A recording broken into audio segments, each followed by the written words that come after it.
Welcome to the AC 24/7 Top Story Countdown. We'll guide you through the biggest news of the day.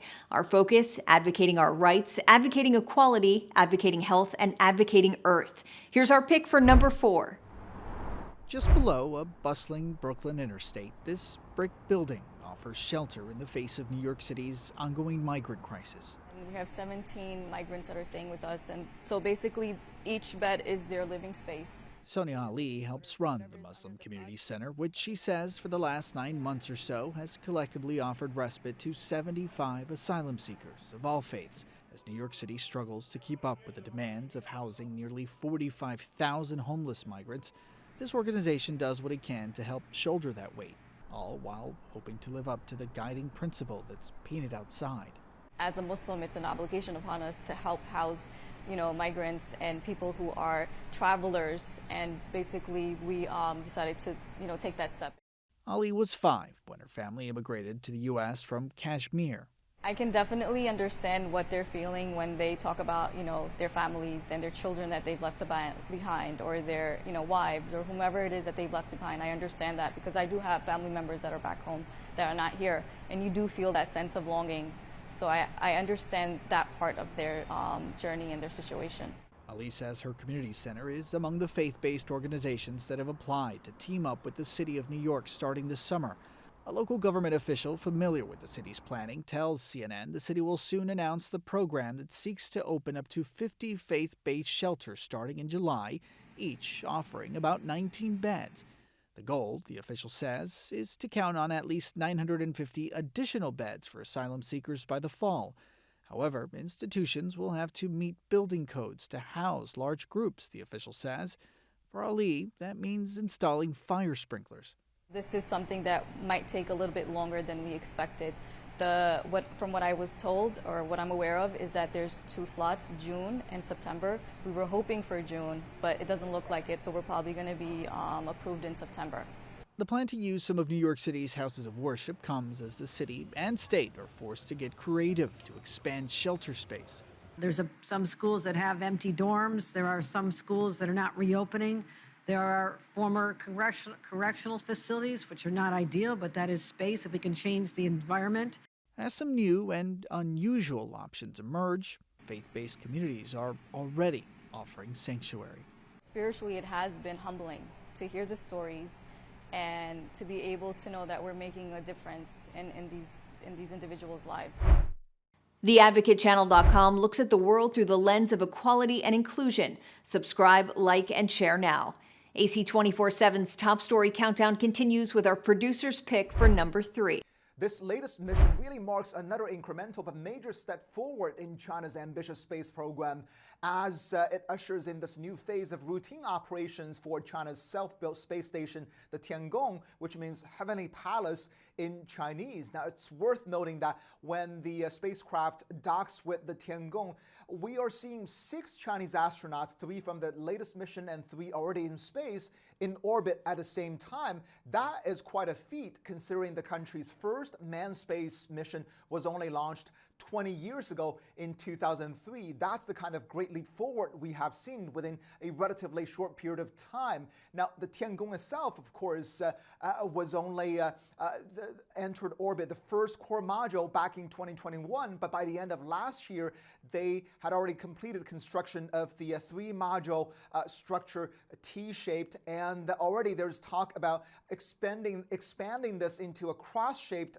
structure to further extend its research capabilities. And also for the latest mission, of course, the 3 astronauts during their 5-month stay, they will be conducting a series of experiments and research, and also installing, testing, and maintaining equipment, as well as conducting spacewalks. All of that has become increasingly common. And not to mention, there's this fascination with the first civilian being sent to space by China's space program, Professor Gui Haichao from a very prestigious aeronautics university here in Beijing, because previously all the astronauts had been military personnel. Now, this professor is also attracting a lot of attention for the fact that he wears eyeglasses and prompting officials and state media to explain you don't have to have a perfect natural vision to become an astronaut, given the division of labor, meaning each astronaut increasingly having very specialized tasks. And this professor is a payload expert, not a pilot. All of that, of course, being cited as another sign of progress in China's space program, which has had success not only in manned missions, but also a growing number of unmanned missions, including lunar and Mars probes, not to mention that well-publicized target of sending a Chinese astronaut to land on the moon by the year 2030. Like the Advocate channel on Facebook for the best way to get updated stories that advocate for equality, justice, our rights, and more. AC 24/7 continues with today's top 2 pick. The day after Texas lawmakers impeached Ken Paxton, he shared these photos on social media saying there's nothing better than a weekend spent with loved ones. There was no love from an overwhelmingly bipartisan collection of Texas House lawmakers who voted 121 to 23 to file 20 articles of impeachment against the Republican Attorney General. Either this is going to be the beginning of the end of his criminal reign, or God help us with the harms that will come to all Texans if he is allowed to stay the top cop on the take. Paxton called the impeachment vote a politically motivated sham and an ugly spectacle. He's a great man. Former President Donald Trump's support didn't help either. Trump called the impeachment vote unfair, led by the radical left, Democrats, and rhinos, Republicans in name only. Paxton is accused of a litany of criminal acts, including bribery and obstruction of justice, and that he's unfit for public office. The evidence is substantial. It is alarming and unnerving. Paxton's impeachment moves to the state Senate. Lieutenant Governor Dan Patrick will preside over the trial. In an interview with CNN affiliate WFAA, Patrick would not say when the trial will take place. We will all be responsible, as any juror would be if that turns out to be. One of those jurors and senators is Angela Paxton, the Attorney General's own wife. There are calls for her to recuse herself, but she has not said what she will do. Every politician who supports this deceitful impeachment attempt will inflict lasting damage on the credibility of the Texas House.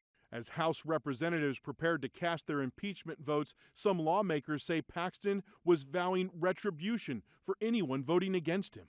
Several members of this House, while on the floor of this House doing the state business, received telephone calls from General Paxton personally, threatening them with political consequences in their next election. Paxton has been under indictment on felony securities fraud charges and remains under FBI investigation for a scandal involving a campaign donor. Paxton has denied all wrongdoing. Follow the Advocate channel on Twitter and Instagram to stay updated on stories that matter every day. We're now at our #1 story of the day. Take a look. From Atlanta to Los Angeles, millions of passengers are once again flooding into airports and putting air travel through its latest test. The start of a summer rush that so far has been handled by an industry that repeatedly stranded passengers last year. It has been easy, relatively easy, so not so bad. Everything ran smoothly. Last Memorial Day weekend, airlines canceled 2,700 flights, kicking off a summer of 55,000 cancellations in total. It is absolutely in the back of my mind, but I'm keeping my fingers crossed that I get home without a hitch. I hope that when I go back on Tuesday, I won't have a problem because I have to get to work. This weekend will be a test of the system.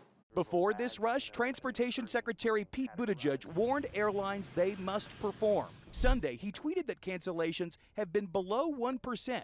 United Airlines CEO Scott Kirby insists that airlines have been preparing for this moment. In the last year, carriers in the U.S. have hired 48,000 workers, according to a CNN analysis. We hired over 15,000 new people last year. We're going to hire over 15,000 this year. United, we don't really have a challenge, but a lot of the support around us is challenged. Now the question is whether this streak can continue. Airlines fear that delays could come from the federal government, now facing a shortage of air traffic controllers. Industry expert Scott Keyes says the entire industry cannot let its guard down just yet. Thanks for watching the Advocate Channel's Top Stories. We're on Facebook, Twitter, TikTok, and YouTube. Follow, like, and share, or check out advocatechannel.com for even more stories that advocate for you.